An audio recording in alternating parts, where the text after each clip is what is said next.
Britain under the Conservatives has been a total... I can't say that on air. Let's just say it started out promising and then degenerated into clown world. Because if you don't laugh, you'll cry. Where do I start? Strikes galore. Doctors, nurses, rail, post office, teachers, our roads full of potholes, our rivers polluted, the NHS decimated, and good luck calling for an ambulance. My advice is, if you can, you're better off driving to the hospital yourself. But when you get there, be ready to wait days, only to end up on a corridor. Identity politics has flourished under the Conservatives, who allowed gender identity to embed itself into our institutions.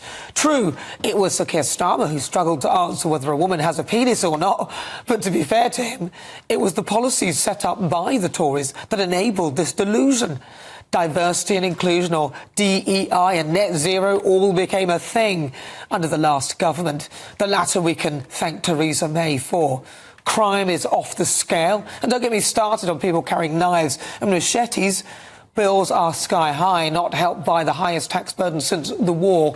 And as for immigration, the bit that we could control, legal migration, is completely out of control. And then there's illegal migration. Whilst I support the notion of Rwanda and believe we need a third country to help us out, I couldn't see it happening because of the numerous legal challenges. And all of this at the taxpayers' expense. The smugglers are laughing all the way to the bank. I could go on. There was nothing Conservative about the Conservative Party. They might as well have been Labour. And instead of dealing with policies and focusing on the electorate, the Conservatives spent the last 5 years infighting, changing health secretaries, home secretaries, education ministers, chancellors. I mean, it was just a revolving door of self-serving politicians who appeared to move job every time an important decision needed to be made. Even calling the election was embarrassing. Rishi Sunak standing in the rain with no umbrella, with the tune of "Things Can Only Get Better" in the background, and then he turned around and you could see that he was drenched.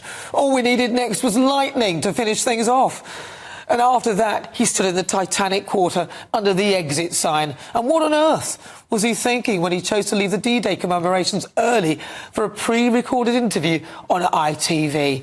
You couldn't make it up. In truth, it seems most governments, irrespective of party, degenerate into chaos by about 14 years. I mean, take Labour under Tony Blair. By the end of his tenure, we could take no more. I'm not a fan of many of the Labour Party policies, like VAT on independent schools, which I believe hasn't been thought through. I suspect an impact assessment will show it will cause more harm than good, or bringing forward green policies. But I am a fan of stable government, and if Sir Keir Starmer can achieve this, then even those who didn't vote for him, which is 80% of the electorate, will be thankful for at least that.